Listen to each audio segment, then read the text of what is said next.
Hello everyone, welcome back to the International Security course. Today we will continue with Chapter 6, Terrorism.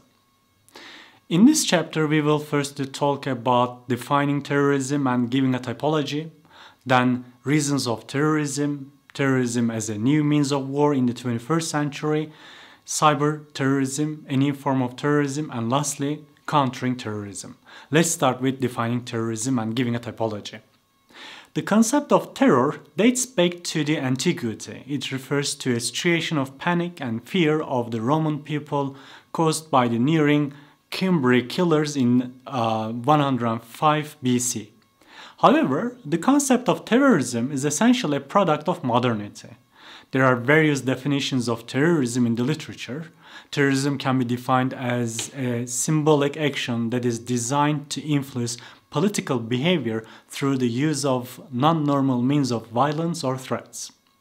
Terrorism can be mainly thought in relation to the rise of nationalism, anarchism, and revolutionary socialism. Or it can be defined as the use of unlawful power or violence against persons or property to intimidate or force a government, civilian population, or any segment of the society for political or social purposes.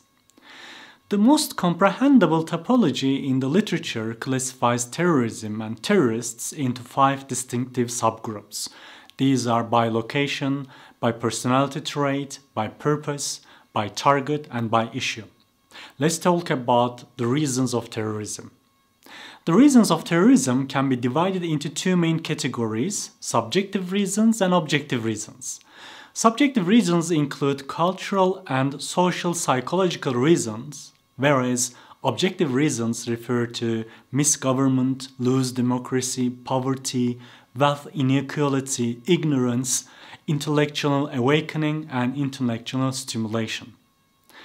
Modern terrorism largely occurred after the Second World War with the rise of nationalist movements in some colonies of the European powers.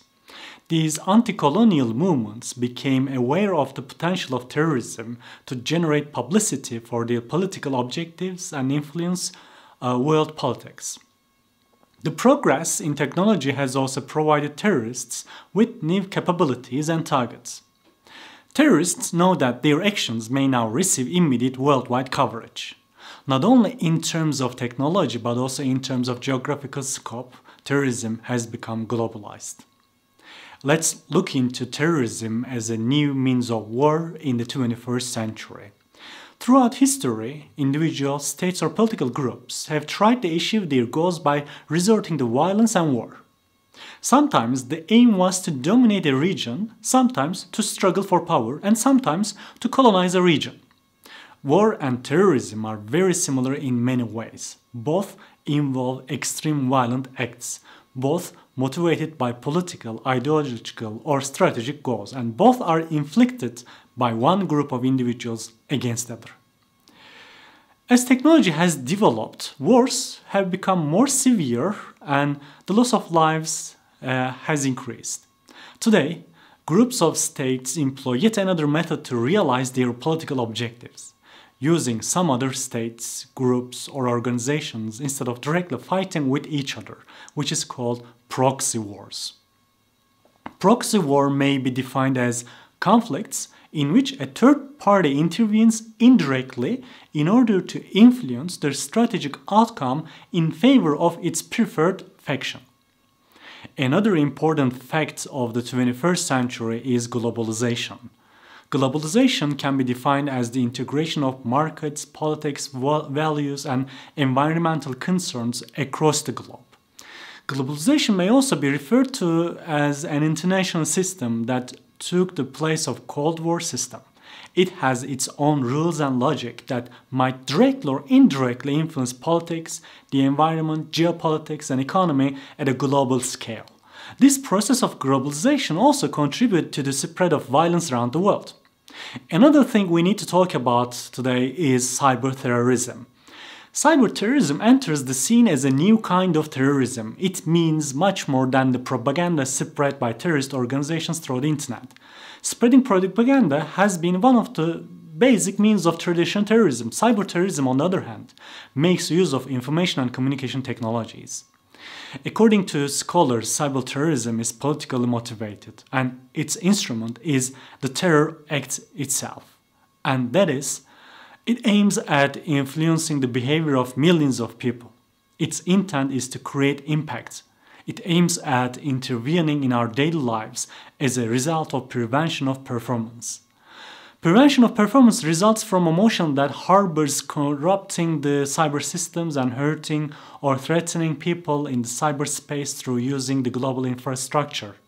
Is implied by this definition, the death or the threat of death is not a necessary component of cyber terrorism.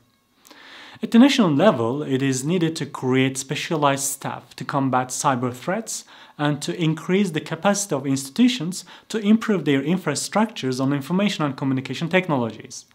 At the individual level, it is unlikely that everyone will become a computer expert, but the individual states have important tasks in order to ensure the security of national cyber border.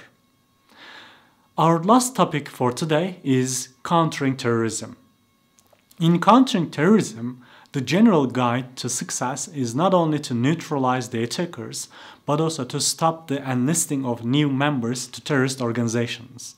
In a democracy, this requires both the effort of the government and the wide public support. For a democratic government, prior to crafting an appropriate counter-terror policy, it is important to properly identify the threat and analyze the terrorist acts. Some terrorist organizations have built their ideologies around social injustice and economic inequalities. Socio-economic and development policies may contribute to defeating terrorism through fighting social injustice and reducing economic inequalities.